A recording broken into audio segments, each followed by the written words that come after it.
আমি যখন এগুলি তুলে ধরি, আমার কিছু কিছু নামধারী সুন্নি ভাইরা আমাকে গালি দেয়।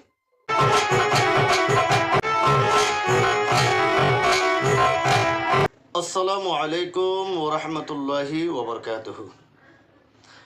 আল্লাহ পাকের জাতের কসম, আমি আল্লাহর ওলি বিরোধী নই। আল্লাহ পাকের জাতের কসম, আমি হক্কানি আল্লাহর ওলি বিরোধী নয়। আমি হক্কানি আলেম ওলামা বিরোধী নয়।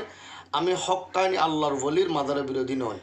কিন্তু কোনো মুসলমান, কোনো ইমানদার মুসলমান, কোনো ফির মাশায়েখ, কোনো আলেম যদি প্রমাণ করতে পারে এগুলি ইসলামের কথাও আছে, আল্লাহর জাত পাকের কসম আমি আর কখনো অনলাইনে এসে কথা বলবো না।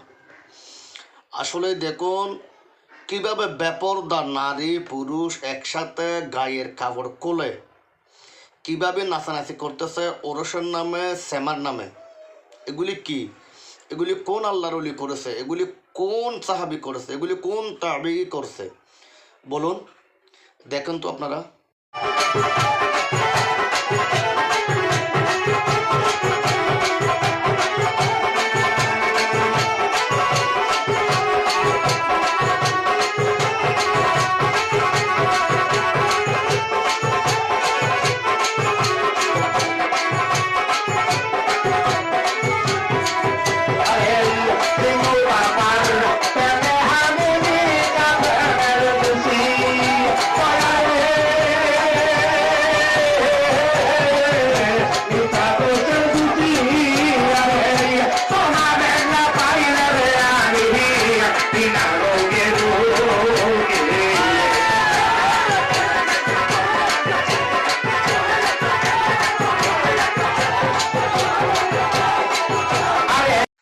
তো আমি যখন এগুলি তুলে ধরি, আমার কিছু কিছু নামধারী সুন্নি ভাইরা আমাকে গালি দেয়। এগুলি যখন আমি তুলে ধরি, কিছু কিছু নামধারী মুসলিম ভাইরা আমাকে গালি দেয়। ওরা আমাকে বিভিন্ন ছবি এডিটিং করে বিভিন্নভাবে আমাকে হেয় প্রতিপন্ন করার চেষ্টা করে।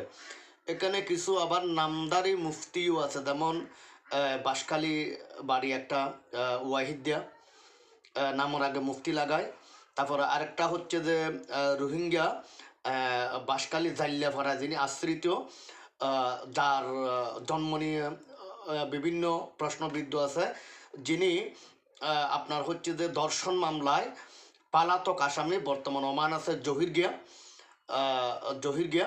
তারপর আরেকজন আছে আপনার রৌজানের পুরুষ পতিতাকিয়াত রায়হান্যে। তো এইরকম কিছু আবার আমাকে নিয়ে ভিডিও করে। আরেকটা হচ্ছে যে আনোয়ারার দাসপাড়ার দাসের ফোয়া, দাসের বাচ্চা, যার নামের পরে চৌধুরী লাগায়, উনির নাম হচ্ছে বাবলু। এইরকম কিছু কুলঙ্গার আমার বিরুদ্ধে উঠে পড়ে লেগে আমি যখন এইগুলি তুলে ধরি। আসলে মূলত বাস্তবতা হচ্ছে এইভাবে লেন্ডা কাপড় খুলে নারী পুরুষ একসাথে নেচে গিয়ে এগুলি কি সুন্নিয়তকে তুলে ধরতেছে নাকি ডুবাচ্ছে? আপনারা বিচারটা করবেন। ধন্যবাদ সবাই। আসসালামু আলাইকুম।